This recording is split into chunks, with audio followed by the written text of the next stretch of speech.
એકતા તો કોઈ પણ જગ્યાએ હોય બહુ ઈચ્છનીય છે. કુટુંબમાં, ગામમાં, દેશમાં, આખી દુનિયામાં બધે જ્યાં એકતા હોય ત્યાં તો એનું ખૂબ સારી અસર થાય છે.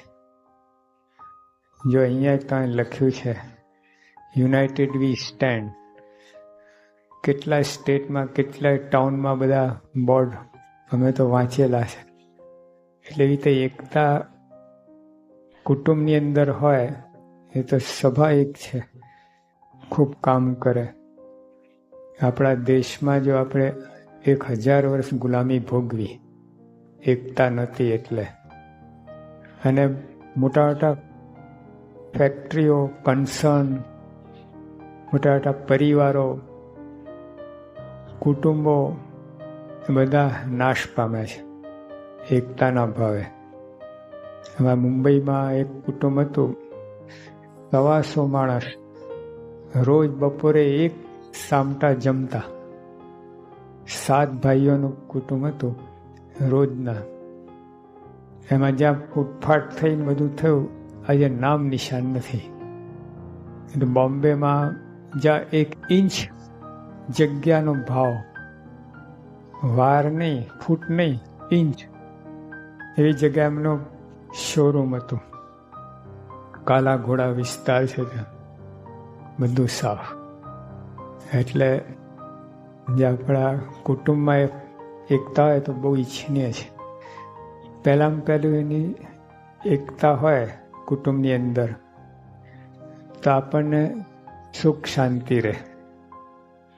ભલે ગરીબી હોય, મુશ્કેલીઓ હોય, દૈહિક મુશ્કેલીઓ હોય, જોબ ના હોય, બધું એવી ઘણી મુશ્કેલ આવી હોય, પણ જો એકતા હોય કુટુંબમાં, બાળકો, માતા પિતા ને બાળકો બધામાં જે એકતા હોય તો એ લોકો એવા કઠિન દેશ હોય, કઠિન સમય હોય તો પણ આરામથી પસાર થઈ જાય. કોઈ કજિયો ક્લેશ ના થાય, બધાને આમ એકબીજાની હૂંફ રહે. જેમ શિયાળો હોય છે ને, જે આપણે સગડી પાસે બેઠા હોઈએ કે આનંદ રહે, એટલે એવી રીતે એકતા રૂપી સગડી, એની હૂંફ આપણને મળે. અને આ મુશ્કેલીઓ, ઠંડી એ મુશ્કેલીઓ એવી હોય, પણ જો એકતા હોય તો આપણને ગમે એવું કુટુંબ હોય, ગરીબ હોય, આમ દુઃખી હોય, દુઃખી એને શારીરિક મુશ્કેલીઓ હોય, આર્થિક મુશ્કેલીઓ હોય, સામાજિક હોય, કૌટુંબિક હોય, બધું. પણ જો કુટુંબની અંદર ત્યાં એકતા હોય તો સુખ શાંતિ રહે, વાંધો ના આવે. પણ એ જો ના થાય તો ગમેલા પૈસા હોય, અમે તો જો અહીંના જ આપણે આપણા સત્સંગની અંદર પણ કેટલા અમને મળ્યા છે. પતિ પત્નીને એકતા ના હોય, પૈસા અઢળક, ખૂબ પૈસા, અને મોટલો હોય ને, જોબ હોય ને, બધી શારીરિક સંપત્તિ હોય, બધું જ હોય, પણ એકતા ના હોય ને, ક્લેશ, દુઃખી, આમ કારણ વગર કોઈને સુખ જ ના આવે. એકબીજાને જુએ ને દુઃખી થાય, એકબીજાને જોઈને સુખી થવાને બદલે આમ મન ખાટું થાય, એલર્જી થાય, કે કામનું શું બધું. એટલે જો એકતાની વધારે જરૂર છે. પૈસા કરતાં, તમે પદાર્થો કરતાં, બીજું બધું કરતાં એકતાની જરૂર વધારે છે. પૈસાની જરૂર છે, આપણે ના નથી કહેતા, પણ એના કરતાં એકતાની વધારે જરૂર છે. અમે તો જોયા છે, પૈસાની ખેંચવાળા પણ સુખી ક્યારે? એકતા હોય તો. પૈસા ઢગલા હોય પણ જો એકતા ના હોય કુટુંબમાં, પતિ પત્ની ના બને, પેરેન્ટ્સને ચાઇલ્ડને ના બને, ચાઇલ્ડને અંદર ના બને, ના તો સુખ ના આવે, શાંતિ ના રહે. અને પછી એકતા હોય ને તો એને લીધે રક્ષણ થાય, કુટુંબનું પોષણ થાય ને વિકાસ થાય. કુટુંબની એકતા, પરિવારની એકતા હોય આપણે, તેની અંદર શું થાય? ઇન્ડિવિજ્યુઅલ એક વ્યક્તિગત અને સામૂહિક આખું કુટુંબનું રક્ષણ થાય, વિકાસ થાય, પોષણ થાય. રક્ષણ કેવી રીતે?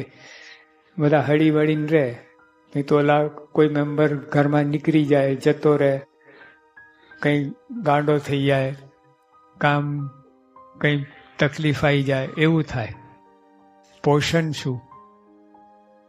જવું હોય ને, જો અત્યારે જેટલા ઇનામ લઈ ગયા ને બધાને જેને કુટુંબની અંદર એકતા હોવી જ જોઈએ. હા, અંદર હોય જ તો આ પરિણામ ના આવે તમારે. જ્યાં સ્વામીની વાતો મુખપાઠ કરવી, આ જમાનામાં ને આ દેશમાં મુખપાઠ, અહીં તો પદ્ધતિ જ નથી મુખપાઠની. અમારા સ્કૂલો અમે ભણતા તે વખતે નહોતી મુખપાઠ. આ લોકો માનતા જ નથી, સમજણ એવું બધું કરીને. એ દેશમાં જે સ્કૂલોમાં છોકરાઓ ભણતા હોય ત્યાં મુખપાઠનો રિવાજ જ ના હોય, એ લોકો મુખપાઠ કરે. અને ઓલો નાનો આટલો 203 વાતો સ્વામીની અને કેટલા 80 શ્લોક ને આ બધું કેટલું બધું કહે. એના કરતાં ઇનામ વધારે લઈ ગયો. એ કંઈ નાખે, એ કંઈ નાખે, કંઈ બધું તણ બધું. તો જો કહેવાનું શું કે જો આ એકતાથી શું થાય, બધા સભ્યોને છે ને અનુકૂળતા આવે સત્સંગ કરવાની. અને સત્સંગ સારી રીતે થઈ શકે. ભલે પૈસાને ખેંચ હોય, મુશ્કેલ બધું હોય, પણ જો એકતા હશે ને સત્સંગનું સુખ આવશે, સત્સંગનો વિકાસ થશે. આગળ તમે અંદર ક્રિએટિવિટી આવશે, નવું નવું તમે કંઈ સૂઝ પડશે તમને કરવાનું. તો સેવામાં બરકાય સેવા બધા આપતા હોઈએ છે, તો એ સેવાની અંદર પણ ખૂબ તમે આગળ વધી શકો. એકતાની બહુ જ જરૂર છે ખરેખર. એકતાને કારણે એના અભાવે બધું જ હોવા છતાંય માણસ દુઃખી હોય. એટલે સુખી થવા માટે એકતાની વધારે જરૂર છે. તો એ આપણે કેવી રીતે આવે? હવે એકતા થાય કેવી રીતે? તો સૌથી પહેલાં તો એને સમજણ આપવી પડે. દુઃખી કુટુંબ ને સુખી કુટુંબની. નાના બાળકો ત્યાંથી જ એને સમજાવવું પડે. મોટા થયા પછી ના સમજે.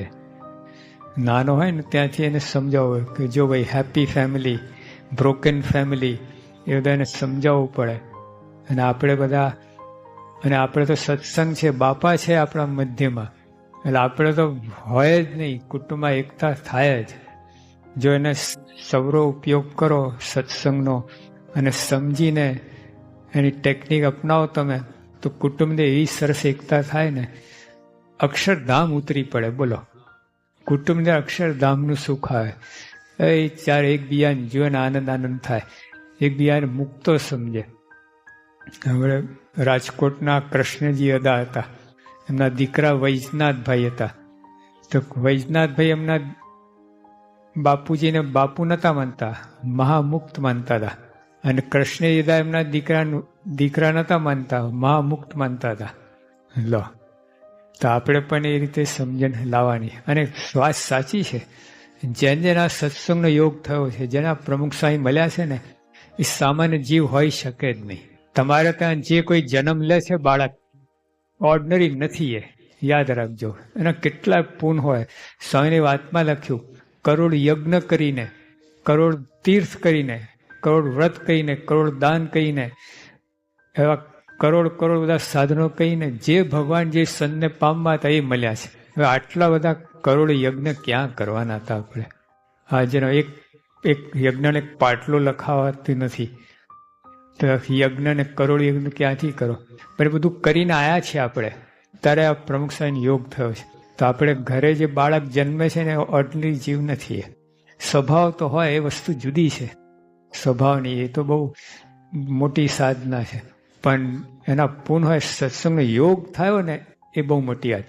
એટલે સ્વામિનારાયણ ભગવાને કહ્યું છે પ્રથમના 24ના વચનામૃતમાં કે સત્સંગમાં ન ઘટે એવો સ્વભાવ હોય. લવે કેવી વાત કહેવાય. ન ઘટે એવો સ્વભાવ હોય તો પણ એનો અતિશય ગુણ લેવું. આ કેવી રીતે બને? ન ઘટ્યો સ્વભાવ, એનો અતિશય ગુણ. પછી મારા કારણ બતાવે છે કે એના કેટલા જન્મના પૂન છે, એટલે આ સત્સંગનો યોગ થયો છે, એટલે એનો ગુણ લેવું. અતિશય ગુણ, ગુણ નહીં અતિશય ગુણ લેવાનું.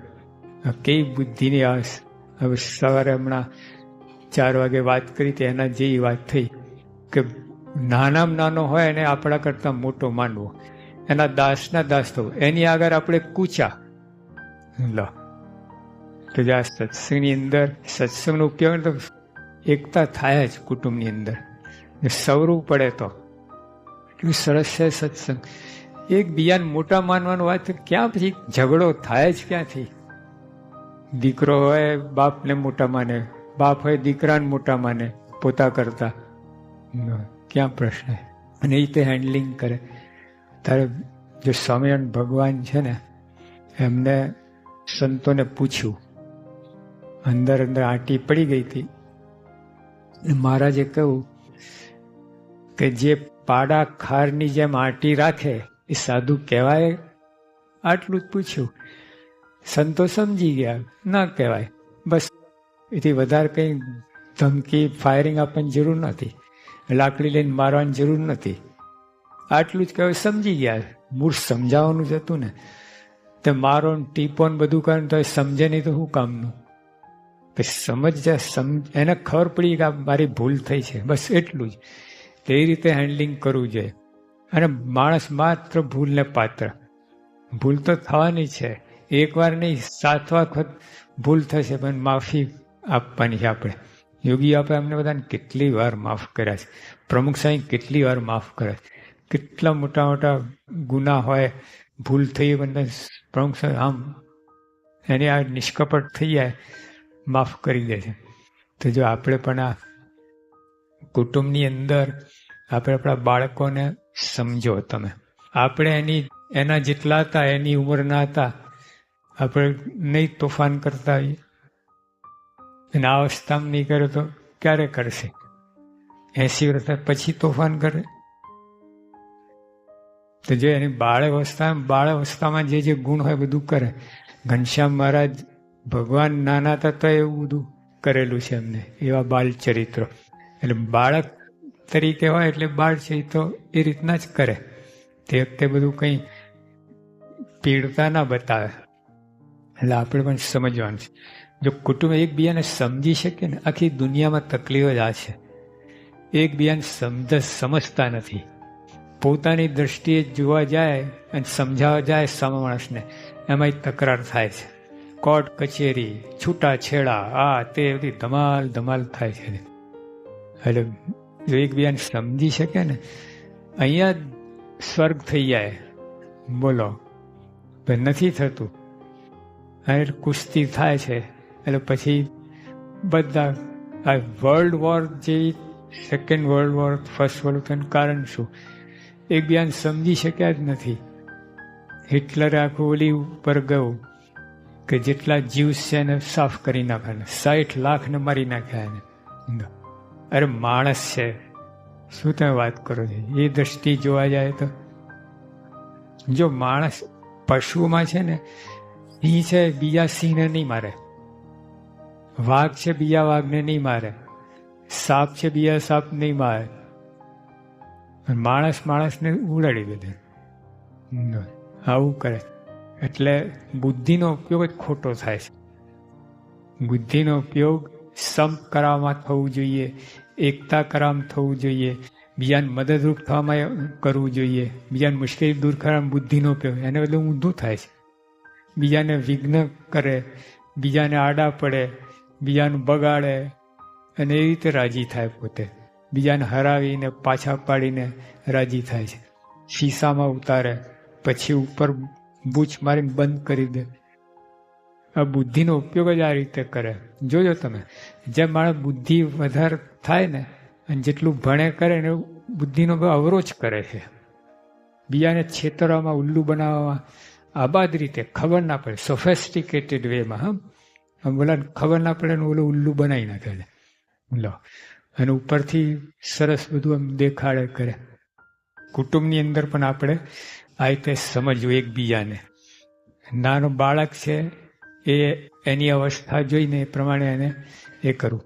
અને એને બાળકને છે ને, પ્રમુખ સ્વામી કેટલી વાર કહ્યું, એને છે ને પ્રેમની વર્ષા કરવાની.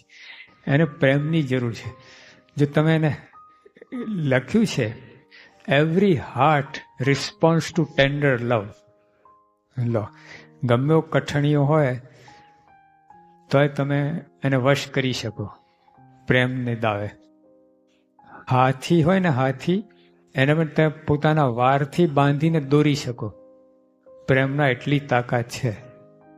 બોલો, લખેલું છે, એલિફન્ટ, એને તમે પોતાના વારથી બાંધીને આમ લીડ કરી શકો. કેવું કે પ્રેમ કેટલી સ્ટ્રોંગ વસ્તુ છે. એટલે આખી દુનિયામાં, અને આજે પણ જો કબીરે કહ્યું, સબસે ઊંચી પ્રેમ સગાઈ. લો, આખી દુનિયામાં પ્રેમ તત્વ કાઢી નાખો ને, નરક થઈ જાય. અરે ભયંકર થાય. બધા રાક્ષસો ફરે દુનિયામાં, એકબીજાને ખાઈ જ જાય, બીજી વાત જ નહીં. પ્રેમને લીધે આ દુનિયા ટકી છે, જીવે છે, આગળ વધે છે. તો જો કુટુંબની અંદર પણ એ તત્વ લાવવાનું છે આપણે. એકબીજાને તો પોતાનું લોહી છે, બધા ક્યાં નોખા છે, શું કામ આડાઈ કરવી જોઈએ. એટલે આ કુટુંબની અંદર એમાં પતિ પત્ની, એમાં અહીંની હવા લાગે ને બહુ બગડે છે. રાઇટ્સ ઉપર જાય એટલે મર્યા. ડ્યુટી ઉપર જાઓ, માની ફરજ શું છે, બાપની ફરજ શું છે, પેરેન્ટ્સની ફરજ શું છે, એને બદલે રાઇટ્સ ઉપર જાય. Wrong attitude, wrong way. અહીં હતા એબ્રાહમ લિંકન હતા ને, પાસે એક વિદ્યાર્થી આવ્યો ને વિદ્યાર્થીએ કહ્યું કે હું આજથી સિટીઝન થઉં છું, અમેરિકન સિટીઝન. તો એબ્રાહમ લિંકન ભેટી પડ્યા, અહીંના પ્રેસિડેન્ટ.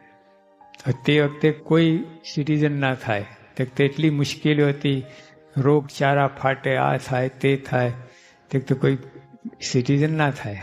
મને વિદ્યાર્થી થયો એટલે પ્રેસિડેન્ટ રાજી થયા. અને જ્યાં પ્રેસિડેન્ટને ભેટ્યા ને ત્યાં વિદ્યાર્થી, તમે રાજી થયા? કે હા, ડેફિનેટલી. તેને તરત ધડાકો કર્યો, બોમ્બ ફોડ્યું વિદ્યાર્થીએ. Tell me what are my right as a American citizen. લો, અને પછી એબ્રાહમ લિંકન પાછા ઉદાસ થઈ ગયા.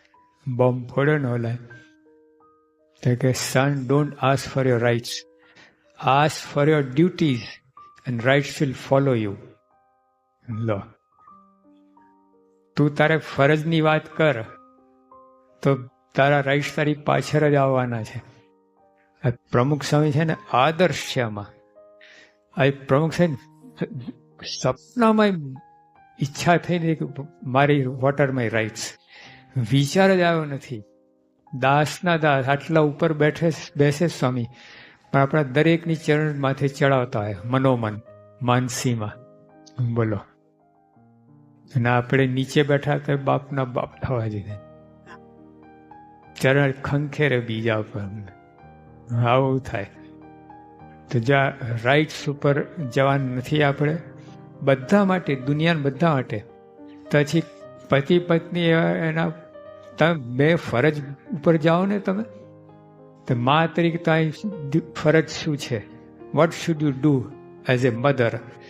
અને બાપને જ જવું છે કે what should he do as a father. એને બદલે રાઇટ્સ માટે. પછી છોકરાને શું દશા થાય, ઘડી થઈ જાય ને, ઊંચા નીકળી જાય એ લોકોના. તમારે બે જણ સંપીને કરીને, તમારી જ પ્રજા છે, તમારું જ લોહી છે, એનો વિચાર કરો. તમે જેવું કરશો એવું લોકો કરશો, તો કહેશો એવું નહીં કરે.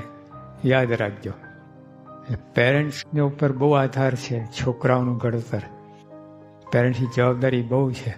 એ લોકોએ સમજવું, થોડું જતું કરવું પડે, થોડા પોતાના મોજ શોખ જતું કરવું પડે, સંયમ રાખવું પડે, થોડું બધું જરા ડિસિપ્લિનમાં રહેવું પડે, બધું કરવું પડે. તેમાં સુખ શાંતિ રહેશે. ઓલું બધું આનંદ કરશું ને આપણે, આનંદ કરશું, મજા આવશે, ઇન્દ્રિયોને લાલ લડાવશે, પણ એની અંદર ભાઈ મનના ભૂકા નહીં કરશે. હા, જે અંદર ક્લેશ ઘૂસ્યું અંદર કુટુંબની અંદર, મહા મુશ્કેલી થશે. એટલે આપણે એ રસ્તે જવાનું જ નથી. આપણે આ પોતાની ફરજ સમજીને મા બાપ તરીકે, અને જો તમે સમજો તો બાળક પોતાની ફરજ સમજવાનો છે અને એને શિખામણ આપી શકાય, દાઢ ધમકી નહીં. યોગીઓ વાત કરતા કે બિલાડી હોય ને એ પોતાના બચ્ચાને પોતાના મોઢાથી જ પકડે છે.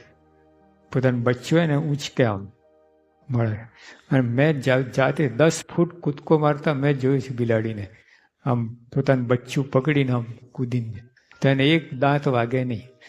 બિલાડીના દાંત કેટલા શાર્પ હોય છે, બચ્ચાને વાગે નહીં. આટલું પ્રેશર આવતા છતાં કૂદે કરે તો, અને એ જ મોઢાથી ઉંદરડાને પકડે, એક ઘાને 2 કટકા. તો આપણે કોઈને કહેવું હોય કંઈ, પહેલાં એના ગુણ વિચારવા અને પછી એને કહેવું, તો બહુ ફેર પડી જાય. હવે સીધા એના અવગુણ જોઈને જે બોમ્બ ફોડીએ ધડાધડી થાય, પછી તો માને જ નહીં, એને રૂચે જ નહીં, એને ગમે જ નહીં, અને સેટ જ ના થાય તમારી એકેય સલાહનું, રિબાઉન્ડ થાય તમને. અને જો તમે સમજીને એ કરીને એનો ગુણ કહીને આ કહીને પછી એને કહો કે જો ભાઈ તારું બધું સારું છે તારે, એમ મા બાપ પોતાના બાળકને એ રીતે કહેવું જોઈએ, તું તારું બધું બહુ સારું, તું સારું ભણે છે, આ કહે ત્યારે, પણ આટલું છે ને બરાબર નથી, એમ કરો તો માની જાય. સીધો બોમ્બ ફોડીએ, હરામખોર, નકામો, લુચ્ચો. જો કે અહીં તો ચાલે એવું નથી, સારું છે એક રીતે, પણ આપણા દેશમાં તો બધું આવું રીતે પાશેર પાણી ગરમ કરી 10 મણ લાકડા બારે, કેવું કહેવાય?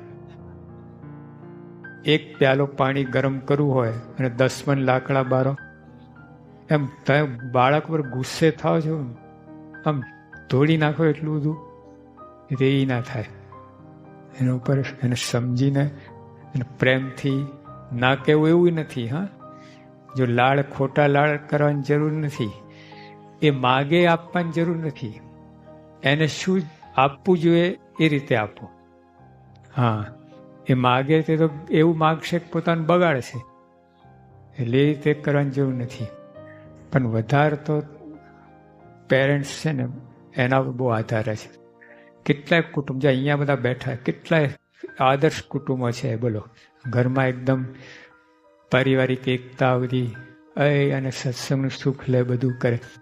સત્સંગ બરાબર કરો ને સમજીને, તો બીજું કાંઈ નહીં આવડતું ને બધું આવડી જશે. કુટુંબ ફર્સ્ટ ક્લાસ તમે કરશે. બધાને સત્સંગ હશે ને કુટુંબની અંદર, ઘર સભા કરશો ને, એનાથી બધામાં એકતા આવશે અને બધાને સમજણ આવશે, અને બધા ભેગા મળીને પોતાના કુટુંબના પ્રોબ્લેમ ઉકેલશે. નાનો બાળકને પણ ભેળવવો એમાં. હા, એને કેવું જો ભાઈ આપણે આટલી મુશ્કેલી છે, આમ છે, એટલે અત્યારે આપણે આ વસ્તુ નહીં લાવીએ, પછી 6 મહિના પછી લાવીશું, આ કરશું. એને સમજાવો તો સમજેવો છે, પણ આ તો સીધું પહેલાંથી જ માની લઈએ કે નહીં સમજે, અને એમ કહીને પછી સીધી ફાયરિંગ જ આપીએ આપણે, તો અંતર જ પડે. એટલે ઓલા 6 and 9ની તો વાત બધાને ખબર છે. અંગ્રેજીનું 6 આ બાજુ 9 લાગે, નવા 6 લાગે. એટલે એ પોતાની દ્રષ્ટિ મૂકીને એના સ્થાનમાં જઈને જુઓ.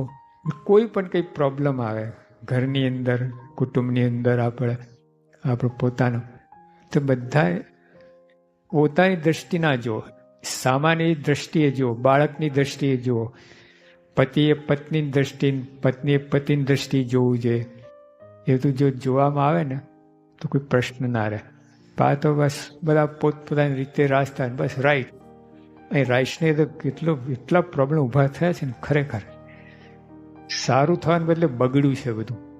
જ્યાં ત્યાં યુનિયન, જ્યાં ત્યાં હડતાલ, જ્યાં ત્યાં બધું રાઇટ્સને લીધે જ થયું છે બધું. એટલે આપણી તાકાત નથી રાઇટ્સને હેન્ડલ કરવાને, એનો દુરુપયોગ જ કરીએ રાઇટ્સનો, અહમ વધારીએ, અક્કડ થઈએ, 2 જણ વચ્ચે અંતર પડે, રાઇટ્સનો ઉપયોગ કરો, આ બધું થાય છે. ફરજ ઉપર જશો ને તો બધું ઉકેલાઈ જશે. એકદમ એન્ટીડોટ છે ફરજ. રાઇટ્સના જે રિએક્શન આવે એની સામે ફરજ ઉપર જાઓ તો એને ન્યુટ્રલ કરી નાખે. ફરજ બહુ સમજવા જેવી વાત છે.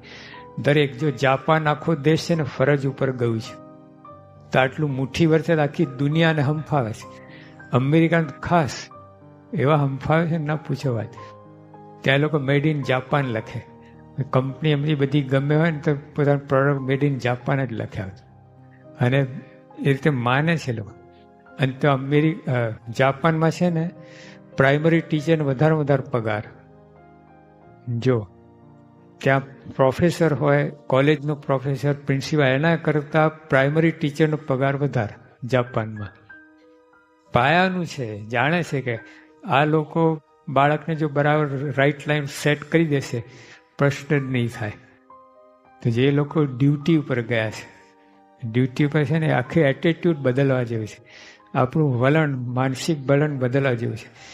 જે માણસ ડ્યુટી ઉપર જાય ને એ આખી એને જિંદગી લાઈફ સારી થઈ જાય, કહેવું જ ના પડે. રાઈટ ઉપર ગયો તો ગમે એવો સારો છે તો બગડશે. હા, વાંકા વારી દેશે રાઈટ છે ને. ડ્યુટી સાથે પછી રાઈટનો વિચાર કરો. ડ્યુટીની વાત જ વિચારવા નહીં અને સીધા રાઈટ પર કૂદી પડે, બધા સીધા એક્સલેટર દબાવે, બ્રેક હોય જ નહીં, શું દશા થાય? બ્રેક પહેલાં સજ્જડ જોઈ જઈએ. જેટલી સ્પીડ વધારે એટલી બ્રેક વધારે જોઈએ. ફરજ છે ને એ બ્રેક છે અને રાઈટ છે એક્સલેટર છે. એટલે હેન્ડલ કરતા ના આવડે. સ્પીડ એના માટે બહુ પ્રેક્ટિસ જોઈએ હતી. રાઇટ્સનું હેન્ડલિંગ કરવું મુશ્કેલ છે, ગમે એનું કામ નહીં. એની માટે પાત્રતા જોઈએ રાઇટ્સને પચાવવા માટે. ડ્યુટી માટે બરાબર છે, ગમે કરી શકે ડ્યુટી. યોગી આપણે કહું કે ગમે કાંઈ ના આવડતું હોય પણ સેવા કરવા મંડી પડે ને આગળ આવી જાય. લો, તે ડ્યુટી થઈ, સેવા ડ્યુટી થઈ. અને એને માનની ઈચ્છા રાખે રાઈટ્સ થયું. મને આગળ બેસાડે, મને હાર તોરા પહેરાય, મને આ કરે તે કરે, એ રાઈટ્સ બગાડવાના ધંધા, બીજું કાંઈ નહીં. આપણી પાત્રતા નથી. સ્વામી બાપાની પાત્રતા છે, એ પચાવી શકે રાઈટ્સ. પણ રાઈટ્સનો વિચાર જ નથી આવતો એમને, સપનામાંય નહીં. જો એટલે આપણે પણ આ રીતે જરા રહીએ, પોતપોતાની ફરજ ઉપર જાઓ. બાળકોને ત્યાં એમની ફરજ શીખવાડો અને શ્રમનો મહિમા શીખવાડો અને મહેનત કરાવ શીખવાડો એને, અને પોતાના પગ ઉપર એ રીતે શીખવાડો એને. અને તમે પણ પોતે પોતાની ફરજ ઉપર જાઓ કે મા બાપ તરીકે આવી ફરજ શું છે, મા તરીકે, બાપ તરીકે, પતિ તરીકે, પત્ની તરીકે. એના પર જો આપણે જઈશું ને તો આપણા કુટુંબની અંદર એકતા આવશે અને સ્વર્ગ થઈ અક્ષરધામનું સુખ આવશે. સહેજાનંદ સ્વામી મહારાજ.